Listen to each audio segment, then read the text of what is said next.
Hello my dear friends, આજના વિડીયોમાં આપણે નવા અભ્યાસક્રમ આધારિત ગુજરાતી પદ્ધતિશાસ્ત્રના એમસીક્યુઝનો અભ્યાસ કરીશું. મિત્રો, આ એમસીક્યુઝ એવા છે કે આ વિડીયોમાંથી ઘણા બધા પ્રશ્નો પૂછાવાની શક્યતા છે. એનો મિનિંગ એવો થયો કે મિત્રો, આ એમસીક્યુ જે આપેલા છે તે મોસ્ટ આઈએમપી એમસીક્યુ છે અને આપણો મિત્રો ટેટ 1માં ટાર્ગેટ છે 115+, એટલે તમારું મેરિટ છે તે હાઈ બને અને તમને તમારા ગામમાં નોકરી મળવાની છે તે તક મળે. અહીંયા તમને ફર્સ્ટ એમસીક્યુ આપેલો છે, ગદ્ય શિક્ષણની પદ્ધતિઓ કઈ છે? પહેલો એમસીક્યુ છે મિત્રો, ગદ્ય શિક્ષણની પદ્ધતિઓ કઈ છે? તો પહેલી પદ્ધતિ છે કથન પદ્ધતિ, બીજી પદ્ધતિ છે પ્રશ્ન પદ્ધતિ અને ત્રીજી પદ્ધતિ છે નાટ્યીકરણ પદ્ધતિ. કથન, પ્રશ્ન અને નાટ્યીકરણ, આ ત્રણ પદ્ધતિઓ મિત્રો ગદ્ય શિક્ષણની પદ્ધતિઓ છે. ગદ્ય શિક્ષણની પદ્ધતિઓ કેટલી છે એમ પૂછે તો મિત્રો 3 આવશે. અને કઈ કઈ છે એમ પૂછે તો પહેલી પદ્ધતિ છે કથન પદ્ધતિ, પ્રશ્ન પદ્ધતિ અને નાટ્યીકરણ પદ્ધતિ. તો આ ત્રણેય પદ્ધતિઓ મિત્રો ગદ્ય શિક્ષણની પદ્ધતિઓ છે, કથન, પ્રશ્ન અને નાટ્યીકરણ. બીજો પ્રશ્ન છે કઈ પદ્ધતિને વ્યાખ્યા પદ્ધતિ તરીકે ઓળખવામાં આવે છે? તો જવાબમાં આવશે કથન પદ્ધતિ. તો આવા પ્રશ્નો મિત્રો તમને ટેટ 1ની પરીક્ષામાં જોવા મળશે. કઈ પદ્ધતિને વ્યાખ્યા પદ્ધતિ તરીકે ઓળખવામાં આવે છે? કથન પદ્ધતિ. કઈ પદ્ધતિને વ્યાખ્યા પદ્ધતિ તરીકે ઓળખવામાં આવે છે? તો આના જવાબમાં આવશે કથન પદ્ધતિ. તો મિત્રો, આ ટાઈપના એમસીક્યુ છે તે તમને ગુજરાતી પદ્ધતિશાસ્ત્રમાં જોવા મળશે. આ વિડીયોમાં જે એમસીક્યુ આપેલા છે તે બધા એમસીક્યુ મિત્રો મોસ્ટ આઈએમપી છે. આ પાર્ટ 1 છે મિત્રો. પાર્ટ 1માં આપણે ઘણા બધા એમસીક્યુ જોઈશું અને કાલે પાર્ટ 2 આવશે. તો એમાં પણ મિત્રો આપણે ઘણા બધા એમસીક્યુઝનો અભ્યાસ કરીશું. આપણે પર્યાવરણ છે, બધા જ વિષયના મિત્રો પદ્ધતિશાસ્ત્રના વિડીયો મૂકી ચૂક્યા છીએ. ત્રીજો એમસીક્યુ છે કથન પદ્ધતિ એક કેવી પદ્ધતિ છે? તો શિક્ષક કેન્દ્રી.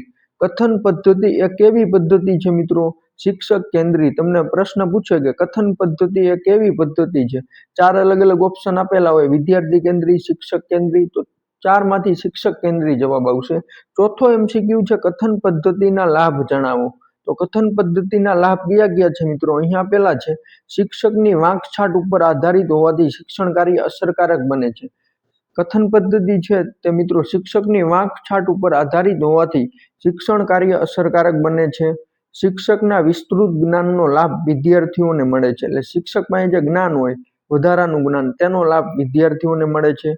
વિદ્યાર્થીઓ શિક્ષક અને શિક્ષણ કાર્ય પ્રત્યે અભિમુખ બને છે. બોધદાયક પાઠો, ચિંતનાત્મક એકમો માટે આ પદ્ધતિ વધુ ઉપયોગી છે. બોધદાયક પાઠો અને ચિંતનાત્મક એકમો માટે આ પદ્ધતિ વધુ ઉપયોગી છે. વિદ્યાર્થીને શ્રવણ કૌશલ્યની તાલીમ મળે છે. વિશેષ સાધનોની ભાગ્યે જ જરૂર પડે છે. વિદ્યાર્થીઓની કક્ષા અનુસાર વક્તવ્યનું સ્તર ગોઠવી શકાય છે. એટલે વિદ્યાર્થીઓ હોશિયાર હોય, નબળો હોય, મધ્યમ હોય તો તેને અનુસાર વક્તવ્યનું સ્તર ગોઠવી શકાય છે. લાંબા અભ્યાસક્રમને પહોંચી શકાય છે. કથન પદ્ધતિમાં લાંબો અભ્યાસક્રમ હોય તો તેને પહોંચી શકાય છે અને જે તેજસ્વી વિદ્યાર્થીઓ માટે આ પદ્ધતિ વધુ અનુકૂળ છે. તેજસ્વી વિદ્યાર્થીઓ માટે આ પદ્ધતિ વધુ અનુકૂળ છે. તો આ બધા મિત્રો કથન પદ્ધતિના લાભ હતા. હવે લાભ હોય તો મિત્રો મર્યાદા હોય જ. તો કથન પદ્ધતિની મર્યાદા કઈ કઈ છે? તો પહેલી છે શિક્ષણ પ્રક્રિયા એકમાર્ગી બને છે. શિક્ષણ પ્રક્રિયા એકમાર્ગી બને છે. વિદ્યાર્થીના કથન અને લેખન કૌશલ્યોનો વિકાસ થતો નથી. કથન અને લેખન કૌશલ્યોનો વિકાસ થતો નથી. વિદ્યાર્થીઓમાં માનસિક વિકાસની તક ઓછી મળે છે. એટલે વિદ્યાર્થીઓને પોતાના માનસિક વિકાસની તક છે તે ઓછી મળે છે. વિદ્યાર્થીઓને કેટલું સમજાયું તે જાણી શકાતું નથી. આપણે ભણાવી દીધા પછી વિદ્યાર્થીઓને કેટલું સમજાયું તે જાણી શકાતું નથી. અને લાસ્ટ છે બાળકોની સમજણનું મૂલ્યાંકન ન થાય તો ધાર્યું પરિણામ મળતું નથી. બાળકો કેટલું સમજ્યા એનું મૂલ્યાંકન ન થાય તો ધાર્યું પરિણામ મળતું નથી. તો આ બધા મિત્રો કથન પદ્ધતિની મર્યાદાઓ છે. એના પછી જે જ્ઞાન મેળવવાની ઉત્તમ કડી તરીકે કઈ પદ્ધતિ કાર્ય કરે છે? તો પ્રશ્ન પદ્ધતિ. જ્ઞાન મેળવવાની ઉત્તમ કડી તરીકે કઈ પદ્ધતિ કાર્ય કરે છે? તો પ્રશ્ન પદ્ધતિ. જ્ઞાન મેળવવાની ઉત્તમ કડી તરીકે કઈ પદ્ધતિ કાર્ય કરે છે મિત્રો? પ્રશ્ન પદ્ધતિ. કઈ પદ્ધતિ વર્ગ શિક્ષણ જીવંત અને ચેતનવંતું બને છે? તો પ્રશ્ન પદ્ધતિ.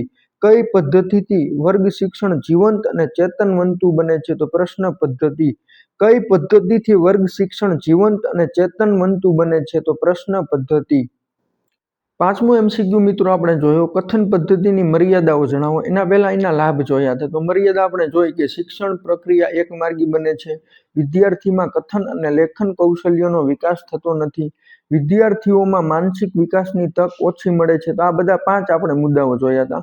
એના પછી 8મો MCQ અહીંયા તમને આપેલો છે, કઈ પદ્ધતિથી ગદ્ય શિક્ષણ સરળતાથી અને સચોટ રીતે માહિતી આપી શકાય છે. તો પ્રશ્ન પદ્ધતિ. કઈ પદ્ધતિથી ગદ્ય શિક્ષણની સરળતાથી અને સચોટ રીતે માહિતી આપી શકાય છે. તો પ્રશ્ન પદ્ધતિ.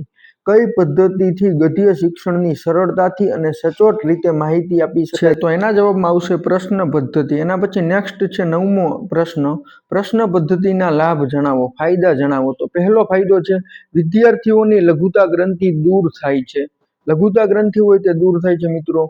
દ્વિમાર્ગી પ્રક્રિયા હોવાથી શિક્ષણ કાર્યમાં સરળતા રહે છે, વિદ્યાર્થીઓ બેધ્યાન બનતા નથી. એના પછી જે વિદ્યાર્થીઓની મૌખિક અભિવ્યક્તિનો વિકાસ થાય છે, વિદ્યાર્થીઓને કેટલું સમજાયું છે તે જાણી શકાય છે, વિદ્યાર્થીઓનો બૌદ્ધિક અને માનસિક વિકાસ થાય છે, વિદ્યાર્થીઓને પોતાના વિચારો વ્યક્ત કરવાની તક મળે છે, શૈક્ષણિક સાધનોનો ઉપયોગ કરી શકાય છે, શિક્ષકને સતત અને સર્વગ્રાહી મૂલ્યાંકન કરવામાં સરળતા રહે છે. તો આ બધા મિત્રો પ્રશ્ન પદ્ધતિના લાભ હતા કે દ્વિમાર્ગી પ્રક્રિયા બને છે. મોસ્ટ લાભ તો આ છે કે વિદ્યાર્થી અને શિક્ષક પ્રત્યે દ્વિમાર્ગી પ્રક્રિયા બને છે. તો પ્રશ્ન પદ્ધતિની મર્યાદા કઈ કઈ છે મિત્રો? તો અહીંયા 2 તમને આપેલી છે કે આ પદ્ધતિ નવું શીખવા માટે ઉપયોગી નથી. એટલે કંઈક નવું શીખવું હોય તો તેના માટે આ પદ્ધતિ ઉપયોગી નથી, અને શિક્ષક પક્ષે કાળજી ન લેવાય તો આ પદ્ધતિ ઉપયોગી રહેતી નથી. તો શિક્ષક કાળજી ન લે તો આ પદ્ધતિ ઉપયોગી રહેતી નથી. તો આ પ્રશ્ન પદ્ધતિની મર્યાદા છે મિત્રો. મર્યાદા કરતા ફાયદા ઘણા બધા છે. પછી જે નાટ્યીકરણ પદ્ધતિથી બાળકોને સારી રીતે શું શીખવી શકાય છે? નાટ્યીકરણ પદ્ધતિથી બાળકોને સારી રીતે શું શીખવી શકાય છે? તો વાર્તાઓ, સંવાદો અને કેટલાક કાવ્યો. વાર્તાઓ, સંવાદો અને કેટલાક કાવ્યો. એના પછી જે કઈ પદ્ધતિ દ્વારા બાળકોમાં કલ્પના અને સર્જન શક્તિ ખીલે છે? કઈ પદ્ધતિ દ્વારા બાળકોમાં કલ્પના અને સર્જન શક્તિ ખીલે છે? તો નાટ્યીકરણ પદ્ધતિ મિત્રો. નાટ્યીકરણ પદ્ધતિ આવશે આના જવાબમાં. નાટ્યીકરણ પદ્ધતિ. નાટ્યીકરણ પદ્ધતિથી બાળકોને સારી રીતે શું શીખવી શકાય છે? તો વાર્તાઓ, સંવાદો અને કેટલાક કાવ્યો. તો આ 3 વસ્તુ મિત્રો નાટ્યીકરણ પદ્ધતિથી બાળકોને શીખવી શકાય છે સારી રીતે. પછી જે કઈ પદ્ધતિ દ્વારા બાળકોમાં કલ્પના અને સર્જન શક્તિ ખીલે છે? તો નાટ્યીકરણ પદ્ધતિ. કલ્પના અને સર્જન શક્તિ કઈ પદ્ધતિમાં ખીલે છે મિત્રો? નાટ્યીકરણ પદ્ધતિ. તો આ 12 સુધીના MCQ જોઈએ મિત્રો. આ બધા જ MCQ છે તે મોસ્ટ IMP MCQ છે. આપણે પ્રશ્ન પદ્ધતિ જોઈ, નાટ્યીકરણ પદ્ધતિ હવે જોઈશું મિત્રો આગળ. ના 2 MCQ આપણે જોયા કે નાટ્યીકરણ પદ્ધતિથી બાળકોને સારી રીતે શું શીખવી શકાય છે એ આપણે જોયું. પછી છે નાટ્યીકરણ પદ્ધતિના લાભ. તો આ બધા મિત્રો તમને લાભ આપેલા છે. ફાયદા પહેલો છે, વિદ્યાર્થીઓની સુષુપ્ત શક્તિઓ બહાર આવે છે. પછી જે વિદ્યાર્થીઓ મનથી અને તનથી વર્ગ કાર્યમાં સામેલ થાય છે. મન અને તનથી વર્ગ કાર્યમાં સામેલ થાય છે. પરાણે વર્ગ કાર્યમાં સામેલ કરવો પડતો નથી, એના મનથી જ આવી જાય છે. પછી જે વિદ્યાર્થીઓના હાવભાવ અને અભિનય શક્તિનો વિકાસ થાય છે. વિદ્યાર્થીઓ સર્જનાત્મક અને અભિનયાત્મક આનંદ પ્રાપ્ત કરે છે. વિદ્યાર્થીઓમાં આત્મવિશ્વાસ અને આત્મશ્રદ્ધા જાગે છે. વર્ગખંડમાં વિદ્યાર્થીઓની સહભાગિતા વધવાને લીધે શિક્ષણ જીવંત બને છે. આ પદ્ધતિમાં મિત્રો વિદ્યાર્થીઓ છે એકબીજાને સહભાગી બને છે. સહભાગિતા વધવાને લીધે શિક્ષણ જીવંત બને છે. વિદ્યાર્થીઓની ભાષા શક્તિ અને કૌશલ્યોનો વિકાસ થાય છે. વિદ્યાર્થીઓ પાત્રોને ન્યાય આપવા આત્મસૂઝનો ઉપયોગ કરતા શીખે છે. અને લાસ્ટ છે મૂલ્યલક્ષી શિક્ષણ માટે આ પદ્ધતિ વધુ યોગ્ય છે. તો આ બધા મિત્રો નાટ્યીકરણ પદ્ધતિના ફાયદા હતા. કયા હતા? વિદ્યાર્થીઓની સુષુપ્ત શક્તિઓ બહાર આવે છે, અને છેલ્લે આપણે જોયું એ પ્રમાણે બધા જ ફાયદાઓ હતા. પછી જે નાટ્યીકરણ પદ્ધતિની મર્યાદાઓ જણાવો. તો આ બધી મર્યાદાઓ છે મિત્રો. આ પદ્ધતિ માટે વધારે સમય ફાળવવો પડે છે. બધા જ એકમો માટે આ પદ્ધતિ છે તે શક્ય નથી. નાટ્યીકરણને કારણે ક્યારેક વર્ગમાં શિસ્તનો પ્રશ્ન ઊભો થાય છે. વર્ગમાં છે તે શિસ્તનો પ્રશ્ન ઊભો થાય છે. પ્રસંગોની સચોટતા, ભાવ અને અભિનયનો અભાવ રહે તો ધારી અસર ઉપજાવી શકાતી નથી. પ્રસંગોની સચોટતા, ભાવ અને અભિનયનો અભાવ રહે તો ધારી અસર ઉપજાવી શકાતી નથી. એકમનું સંવાદીકરણ કરવાની કુશળતા બધા જ શિક્ષકો પાસે હોતી નથી. એકમનું સંવાદીકરણ કરવાની કુશળતા બધા જ શિક્ષકો પાસે હોતી નથી. એક એકમ આપેલો હોય તો એનું સંવાદીકરણ એટલે બે વ્યક્તિ વાતચીત કરે એવી રીતે કરવાની કુશળતા બધા જ શિક્ષકો પાસે હોતી નથી. શિક્ષકનું માર્ગદર્શન અને પ્રોત્સાહન હોય તો જ આ પદ્ધતિ સફળ બને છે.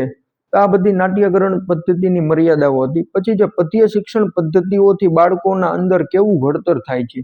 પદ્ય શિક્ષણ પદ્ધતિઓથી બાળકોના અંદર કેવું ઘડતર થાય છે, તો બાળકોમાં લાગણી, ઉર્મિ અને સંવેદનાનું ઘડતર થાય છે. પદ્ય શિક્ષણ પદ્ધતિઓથી બાળકોના અંદર કેવું ઘડતર થાય છે મિત્રો? બાળકોમાં લાગણી, ઉર્મિ અને સંવેદનાનું ઘડતર થાય છે. લાગણી, ઉર્મિ અને સંવેદનાનું ઘડતર થાય છે. એના પછી જે પદ્ય શિક્ષણની પદ્ધતિઓ કઈ કઈ છે, તો અહીંયા તમને આપેલી છે કે ગીત અભિનય પદ્ધતિ, અર્થબોધ પદ્ધતિ અને તુલના પદ્ધતિ. તો પદ્ય શિક્ષણની આ 3 પદ્ધતિઓ છે. ગીત અભિનય પદ્ધતિ, અર્થબોધ પદ્ધતિ અને તુલના પદ્ધતિ. આમાંથી તમને એક અલગ આપેલું હોય, પ્રશ્ન એમ પૂછે કે પદ્ય શિક્ષણની પદ્ધતિ કઈ નથી, તો 3 આ આપેલી હોય, બીજી એક હોય તો ઈ પદ્ધતિ નથી. આવી રીતે તમને પ્રશ્નો પૂછી શકે છે. પછી જે ગીત અભિનય પદ્ધતિના લાભ જણાવો, તો કાવ્ય અને અભિનય ગીતો શીખવા માટે આ પદ્ધતિ ઉત્તમ છે. કાવ્ય અને અભિનય ગીતો શીખવા માટે આ પદ્ધતિ ઉત્તમ છે. અભિનય સામૂહિક અને વ્યક્તિગત પણ હોય છે, તેથી વિદ્યાર્થીઓમાં રસ રુચિ જળવાઈ રહે છે અને વિદ્યાર્થીઓમાં સ્મરણ શક્તિનો વિકાસ થાય છે. એના પછી જે ગીત અભિનય પદ્ધતિની મર્યાદાઓ જણાવો, તો બધા જ કાવ્યોમાં પદ્ધતિથી શીખવી શકાતા નથી. એટલે બધા જ કાવ્યોમાં આ ગીત અભિનય પદ્ધતિથી આપણે શીખવી શકતા નથી. પછી જે બધા જ શિક્ષકોમાં અભિનય કરવાની અને ગાવાની કળા હોતી નથી, જેથી આ પદ્ધતિની અસરકારકતા ઓછી રહે છે. અને કાવ્ય યોગ્ય ઢાળ કે રાગમાં ન ગવાય તો પદ્ય શિક્ષણની અસરકારકતા નહિવત રહે છે. તો આમાં ઘણી બધી મર્યાદાઓ છે મિત્રો. પછી છે કઈ પદ્ધતિને શબ્દાર્થ કથન પદ્ધતિ પણ કહેવાય છે, તો અર્થબોધ પદ્ધતિને. મોસ્ટ આઈએમપી તમને 3 અલગ અલગ ઓપ્શન આપેલા હોય ને, એક ઓપ્શન અર્થબોધ પદ્ધતિ આપેલો હોય તો એના જવાબમાં આવશે અર્થબોધ પદ્ધતિ. કઈ પદ્ધતિને શબ્દાર્થ કથન પદ્ધતિ પણ કહેવાય છે, તો એના જવાબમાં આવશે અર્થબોધ પદ્ધતિને. પછી જે અર્થબોધ પદ્ધતિના લાભ જણાવો, તો અહીંયા તમને આપેલા છે કે પહેલો લાભ છે આ પદ્ધતિથી કાવ્યના કઠિન શબ્દો સરળતાથી સમજાવી શકાય છે. કઠિન શબ્દો હોય તેને સરળતાથી સમજાવી શકાય છે. કવિના વિચારોને વિદ્યાર્થી સુધી પહોંચાડવામાં સરળ રહે છે. એટલે કવિના જે વિચારો હોય એને વિદ્યાર્થીઓ સુધી પહોંચાડવામાં સરળતા રહે છે. પદ્ધતિ દ્વારા મૂલ્ય શિક્ષણ સહજતાથી થઈ શકે છે. અને લાસ્ટ છે આ પદ્ધતિથી વિદ્યાર્થીઓ કાવ્યના સારાંશને સરળતાથી સમજી શકે છે. તો આ બધી અર્થબોધ પદ્ધતિના લાભ હતા. હવે અર્થબોધ પદ્ધતિની મર્યાદાઓ. પહેલી મર્યાદા છે અમુક કાવ્યો માટે જ આ પદ્ધતિ ઉપયોગી છે. વર્ગખંડમાં ઘણી વખત નિરાશા જોવા મળે છે. વર્ગખંડમાં ઘણી વખત નિરાશા જોવા મળે છે. આ પદ્ધતિ દ્વારા ઘણીવાર કવિતાનો હાર્દ સુધી પહોંચી શકાતું નથી. આ પદ્ધતિ દ્વારા ઘણીવાર કવિતાના હાર્દ સુધી પહોંચાતું નથી અને વિદ્યાર્થીઓ કાવ્યોનો આનંદ, રસ અને સ્વાદ માણી શકતા નથી. કાવ્યની અખંડતા જળવાતી નથી. તો આ બધી મર્યાદાઓ હતી મિત્રો. એના પછી જ કઈ પદ્ધતિ દ્વારા વિદ્યાર્થીઓની વિવેચન બુદ્ધિમાં વૃદ્ધિ થાય છે, તો તુલના પદ્ધતિ. કઈ પદ્ધતિ દ્વારા વિદ્યાર્થીઓની વિવેચન બુદ્ધિમાં વૃદ્ધિ થાય છે? તુલના પદ્ધતિ. મિત્રો આ વિડીયોમાં આપણે ઘણી બધી પદ્ધતિનો અભ્યાસ કરીશું. એના પછી 24મો ક્વેશ્ચન છે તુલના પદ્ધતિના લાભ જણાવો. તો પહેલો લાભ છે વિદ્યાર્થીઓમાં તુલનાત્મક ક્ષમતાનો વિકાસ થાય છે. આ પદ્ધતિ પ્રકૃતિ કાવ્યો, ભક્તિ કાવ્યો, નીતિ કાવ્યોના શિક્ષણ માટે ઉપયોગી છે. આ પદ્ધતિ છે તે મિત્રો પ્રકૃતિ કાવ્યો, ભક્તિ કાવ્યો અને નીતિ કાવ્યોના શિક્ષણ માટે ઉપયોગી છે.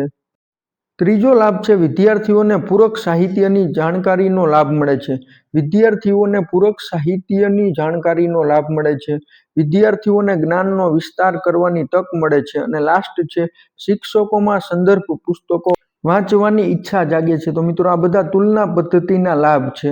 કઈ પદ્ધતિ દ્વારા વિદ્યાર્થીઓની વિવેચન બુદ્ધિમાં વધારો થાય છે? તો તુલના પદ્ધતિ.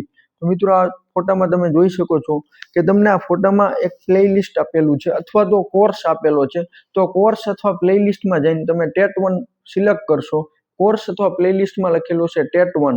તો એમાં ઘણા બધા વિડીયો મિત્રો જોવા મળશે. ગુજરાતી પદ્ધતિશાસ્ત્ર, પર્યાવરણ પદ્ધતિશાસ્ત્ર, અંગ્રેજી પદ્ધતિશાસ્ત્ર, ગણિત પદ્ધતિશાસ્ત્ર સિવાયના બીજા ઘણા વિડીયો જોવા મળશે મિત્રો. આ બધા જ વિડીયો મોસ્ટ આઈએમપી વિડીયો છે અને આ બધા જ વિડીયોમાંથી ઘણા બધા પ્રશ્નો પૂછાવાની શક્યતા છે. મિત્રો જો તમે આ બધા જ વિડીયો ન જોયો હોય તો જોઈ લેજો. જો એકવાર ન સમજાય તો મિત્રો બીજી વાર જોઈજો. આ વિડીયોમાં જે પ્રશ્નો આપેલા છે તે બધા જ પ્રશ્નો મિત્રો મોસ્ટ આઈએમપી છે.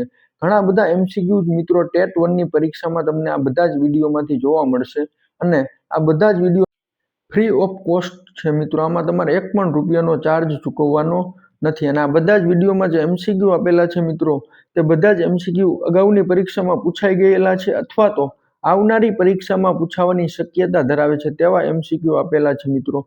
આ બધા જ MCQ મિત્રો ખૂબ જ વિચારીને મેં આપેલા છે એટલે તમને આ બધા જ MCQ મિત્રો ટેટ 1 ની એક્ઝામમાં પૂછાવાની ખાસ શક્યતા ધરાવે છે. ગુજરાતી પદ્ધતિ શાસ્ત્ર હોય, અંગ્રેજી પદ્ધતિ શાસ્ત્ર હોય, પર્યાવરણ હોય, ગણિત હોય અથવા તો પદ્ધતિ શાસ્ત્ર સિવાય વિષય વસ્તુના વિડીયો પણ મેં બનાવી ચૂક્યો છું મિત્રો. એમાં પણ તમને ઘણા બધા વિડીયો જોવા મળશે.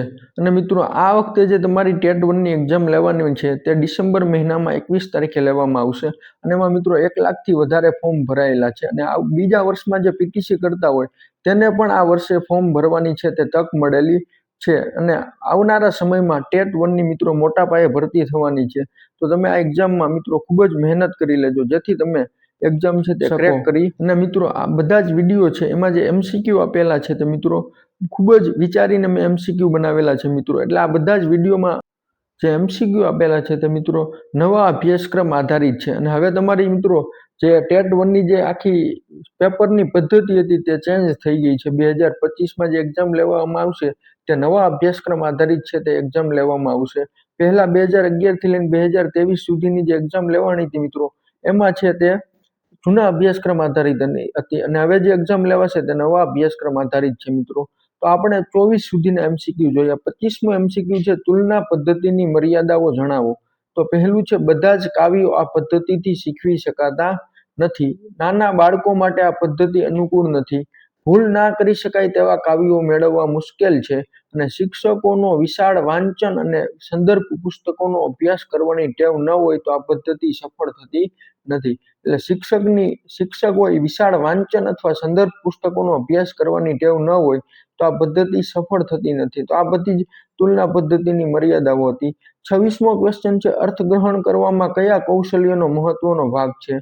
તો શ્રવણ અને વાંચન કૌશલ્ય. શ્રવણ અને વાંચન કૌશલ્ય. અને 27મો ક્વેશ્ચન છે લાસ્ટ ક્વેશ્ચન પાર્ટ 1 માં ભાષાના પ્રયોગો પર ભાર આપતી પદ્ધતિ કઈ છે? તો પ્રત્યાયન પદ્ધતિ.